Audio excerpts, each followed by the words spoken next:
পুনৰ ৰাজ্যত ৰেগিং কাণ্ড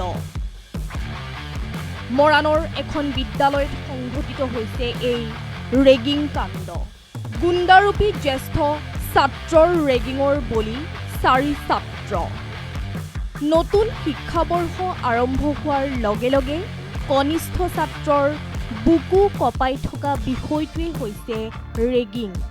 চৰকাৰ বিশ্ববিদ্যালয় উচ্চতৰ মাধ্যমিক পৰ্যায়ত ৰাজ্য কপোৱা কেইবাটাও ভয়ংকৰ ৰেগিং কাণ্ডৰ পিছত এইবাৰৰ স্থান মৰাণৰ পথালিবাম উচ্চতৰ মাধ্যমিক বিদ্যালয় অভিযোগ অনুসৰি বিদ্যালয়খনৰ প্ৰথম বৰ্ষত নামভৰ্তি কৰা 4 ছাত্ৰক ৰেগিং কৰি মাৰপিট কৰে বিদ্যালয়খনৰে কেইজনমান জ্যেষ্ঠ ছাত্ৰই আমি অকমান নতুন স্কুলত তো গতিকে মানে আমাকে অকমান পুৰণাখিনি আমাক মানে অকমান ৰেগিং টাইপে হ'ব আৰু মানে ফেন চলাব নিদিয়ে গৰমত আমি সেইটো কমপ্লেইন দিছিলোঁ হেড ছাৰক তো ছাৰে কৈছিলে তথাপি ছাৰে গালি দিছিলে সেইটো কাৰণে আমাক ৰাস্তাত ৰখাই পিনে মাৰি আছিলে ঋষি হাজৰিকা কৌশিক কোঁৱৰ গোটেইখিনি আমাৰ ন্যায় আমিতো দিনত কাম কৰা মানুহ কামলৈ গ'লোঁ তাৰপৰা খবৰ পালোঁ ফোন কৰি যে এনেকৈ তেনে মাৰপিট কৰিলে ল'ৰাখিনি ক্লাছ শেষ কৰি ওলাই আহিছিলে গেটৰ বাহিৰত মাৰপিট কৰিলে 20টা 15টা ল'ৰাই মাৰ বঙালীখিনি মাৰ বুলি তাৰপৰা সিহঁতকো টিঙি চেপাও দিলে পথাৰতো পেলালে এইটো বোকাই লাগি আছে তাৰপৰা মোৰ ল'ৰাটোকতো মূৰত মাৰিলে তাৰপৰা নাকত ইয়াত বাইকৰ চাবিৰে মাৰিলে বোলে এইটো ফুলি গৈছে এতিয়া উখৰি আছে উল্লেখ্য যে জ্যেষ্ঠ ছাত্ৰৰ প্ৰহাৰত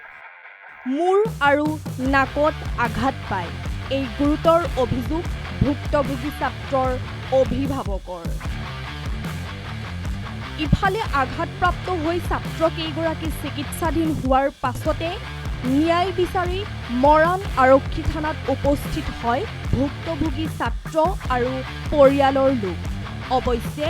ভুক্তভোগী আৰু অভিযুক্ত আটাইকেইজন ছাত্ৰৰ বয়স কম হোৱাৰ বাবেই আপোচ মীমাংসা কৰি যাবলৈ দিয়ে আৰক্ষীয়ে এতিয়া তাৎপৰ্যপূৰ্ণ কথাটো হ'ল বিশ্ববিদ্যালয় পৰ্যায়ৰ পৰা উচ্চতৰ মাধ্যমিক পৰ্যায়লৈকে সংঘটিত এনেধৰণৰ ভয়ানক ৰেগিং কাণ্ডই ছাত্ৰ ছাত্ৰীৰ ভৱিষ্যতত নেতিবাচক প্ৰভাৱ নেপেলাবনে সেয়া এক ডাঙৰ প্ৰশ্নবোধক পুনৰ ৰাজ্যত ৰেগিং কাণ্ড মৰাণৰ এখন বিদ্যালয়ত সংঘটিত হৈছে এই ৰেগিং কাণ্ড গুণ্ডাৰূপী জ্যেষ্ঠ ছাত্ৰৰ ৰেগিঙৰ বলি 4 ছাত্ৰ নতুন শিক্ষাবৰ্ষ আৰম্ভ হোৱাৰ লগে লগে কনিষ্ঠ ছাত্ৰৰ বুকু কপাই থকা বিষয়টোৱে হৈছে ৰেগিং চৰকাৰ বিশ্ববিদ্যালয় উচ্চতৰ মাধ্যমিক পৰ্যায়ত ৰাজ্য কপোৱা কেইবাটাও ভয়ংকৰ ৰেগিং কাণ্ডৰ পিছত এইবাৰৰ স্থান মৰাণৰ পথালিবাম উচ্চতৰ মাধ্যমিক বিদ্যালয় অভিযোগ অনুসৰি বিদ্যালয়খনৰ প্ৰথম বৰ্ষত নামভৰ্তি কৰা 4 ছাত্ৰক ৰেগিং কৰি মাৰপিট কৰে বিদ্যালয়খনৰে কেইজনমান জ্যেষ্ঠ ছাত্ৰই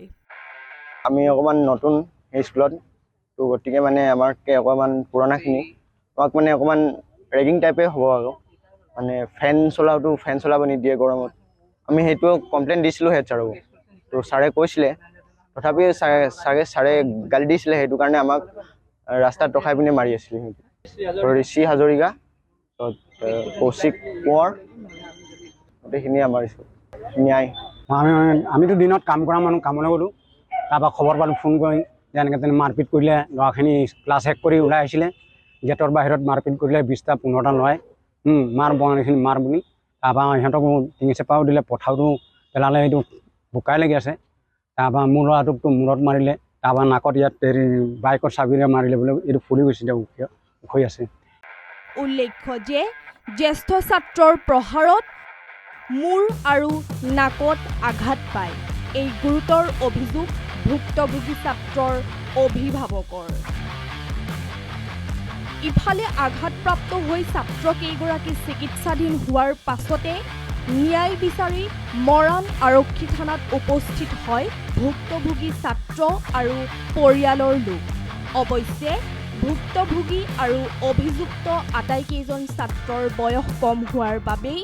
আপোচ মীমাংসা কৰি যাবলৈ দিয়ে আৰক্ষীয়ে। এতিয়া তাৎপৰ্যপূৰ্ণ কথাটো হ'ল বিশ্ববিদ্যালয় পৰ্যায়ৰ পৰা উচ্চতৰ মাধ্যমিক পৰ্যায়লৈকে সংঘটিত এনেধৰণৰ ভয়ানক ৰেগিং কাণ্ডই ছাত্ৰ ছাত্ৰীৰ ভৱিষ্যতত নেতিবাচক প্ৰভাৱ নেপেলাবনে? সেয়া এক ডাঙৰ প্ৰশ্নবোধক। যিকোনো খবৰৰ বাবে যোগাযোগ কৰক আমাৰ এই নম্বৰত